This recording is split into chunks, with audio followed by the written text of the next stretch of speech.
Social Development Deputy Minister, Hendrietta Bogopane-Zulu, has called for women who drink alcohol while pregnant to be criminally charged. She made those remarks while speaking at an event to raise awareness of fetal alcohol spectrum disorders. Bogopane-Zulu is calling for laws to be tightened in order to allow law enforcement officials to arrest women who consume alcohol while pregnant. For more on this and for reaction to this particular call, let's bring in the National Liquor Traders Convener, Ntimane, live to us in our Johannesburg studios this Friday morning. It's great to see you as always, sir. Thanks for making the journey to speak to us. You know, the World Health Organization has identified South Africa, according to the information at my disposal, as having the highest reported prevalence of fetal alcohol syndrome disorder. So I think it's an indisputable fact that this is a major issue for us. But is this the solution, criminalizing these women? Thank you so much for the opportunity.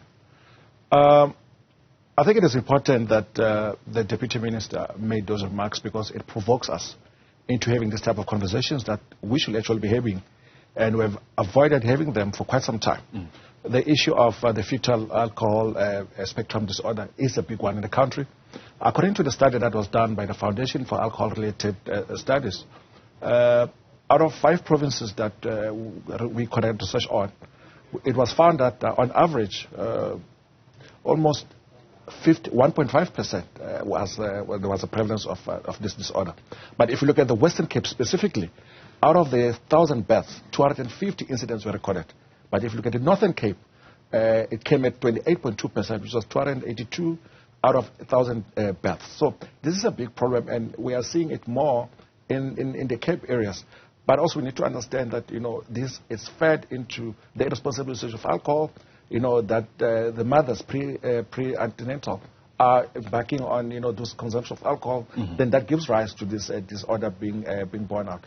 But it's something that worries us, but we are comforted by the fact that, you know, South African breweries, the Beer Association of South Africa, TOPS, as well as Heineken, they have joined hands in ensuring that we're able to cap this disorder. It is a very big thing that we need to be able to address. It worries us as an alcohol industry. Yeah, and I wonder what you reckon the industry can do to, at least at the very least, raise awareness. I think what you've done really well over the years is really highlight the dangers of drinking and driving. I mean, whether or not we're getting better at that, I suppose the numbers will help us decide. But is there room, do you reckon, from the industry to start, you know, driving a whole lot more campaigns that raise, you know, issues around drinking while pregnant and the very permanent damage that causes? I mean, it goes without saying that once somebody is affected in this way, the rest of their life is very different. Yes, it is true. And this disorder, the main issue with it is that it is incurable.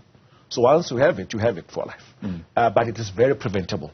And the best way that you can prevent it is for women that are pregnant not to consume alcohol. No amount of alcohol is safe for a woman who is pregnant. So they must stay out of alcohol altogether. And that is the best way of preventing the fetal alcohol spectrum disorder. But the industry continues to do well. So if you look at the campaigns around this disorder, they started on the 9th of September in 1999. So tomorrow it's commemoration of this campaign. So 9th September is very important in this space where, you know, issues around FASD are being highlighted. So the industry continues to support those initiatives. But given this opportunity now, you know, we would like to make that call, you know, to the women that are pregnant that are watching to say, it is not a solution to drink alcohol, whatever you might be going through. You know, if you are pregnant, the child that you have, you know, does not have a right to make that decision. You have a right to make that decision to protect the child, and you should not consume alcohol at all when you are pregnant. Yeah, of course, the child can't make the decision for you. You know, do you reckon there's enough time been given to unpack the conditions that drive pregnant women to drinking? You know, because it's, dare I say it, the risk of really being lambasted for this, it's a typical type of woman who would sometimes find themselves in that situation. They live in particular conditions, they face particular social pressures, and are driven to this sometimes, ironically, as a coping mechanism.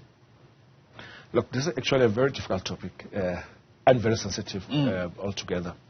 And what you're saying is accurate, that, you know, the person who will fall pregnant, you know, might have fallen pregnant because of such behaviors that actually led them to drink in the first place. So as a continuation of that, then they fall pregnant whilst they were drinking alcohol. So what do? Do they just stop altogether because now they're pregnant? So hence we are saying that it requires a behavioral change. Hence a lot of programs are required on the ground to be able to change a shift in behavior in our women who are now pregnant, out of a risky behavior, for example, are able to change and make a decision to say, I'm not going to drink alcohol because now I am pregnant. It's a very difficult one. But I think, as civil society, NGOs and government, we can be able to tackle this matter. But we need to be able to talk more about it. We cannot afford to hide this matter under the carpet anymore. If you look at, the WHO actually determines that the prevalence of the FASD in South Africa is actually sitting at 11%. Now, that is a whooping number, of children that are going to have to live with this condition for life without any change in their livelihood whatsoever. So we need to be able to tackle this. It cannot be allowed to happen. So if you look at an average, a global average of FASD, it sits at under 1%. And in South Africa, we are looking at 11%, so it is an unacceptable high number that we all need to be worried about. Like we are way above the average. I mean, we're in double digits, and the average in the world is not even 1%, at least if what you say is anything to go by. I can almost hear some people saying we're being too harsh on these women because South Africa doesn't have a problem of pregnant women drinking. We have a drinking problem, period, And it's not just the volumes of alcohol we consume, but the time at which we consume that alcohol. It's binge drinking more than anything else. Why do you reckon this is such a difficult issue for us to shake off, despite the conversations we've had on TV and the many campaigns you've run?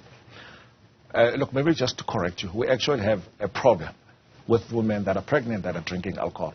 And that's why the statistics are saying that we are sitting at 11%. Yeah, I'm saying it's not just that problem. Yes, it's within a much greater context of just the drinking culture in this country. And I think if you go back to the lockdowns, right, that's when you realize that actually we have a problem with drinking, but only as far as the irresponsible usage of alcohol is concerned. And the binge drinking falls into that category. The drink and drive falls into that category. I think it's about time that we start having these conversations, and we have avoided them. And I think this issue reared its ugly head during lockdown when alcohol was not available, but people found a way of accessing this alcohol. Some even were engineers in making their own alcohol.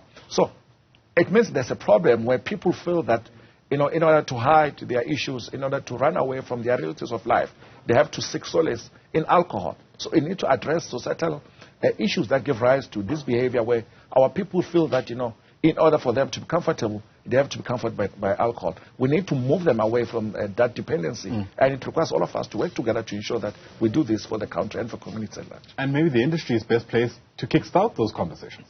No, certainly. And, that's why we don't run away from having these difficult conversations.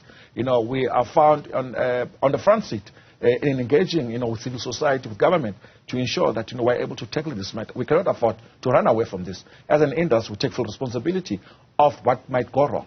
And hence, we are able to come in the studio and account, for what happens in our industry. But we are the first also to take action in addressing some of the societal issues, that are emanating from irresponsible use of alcohol. Right, Ntimane, thanks very much indeed for helping us have this conversation. You're right, it's long delayed and certainly one we shouldn't shy away from, so really do appreciate your time. Ntimane is the National Liquor Traders Convener with us here in studio.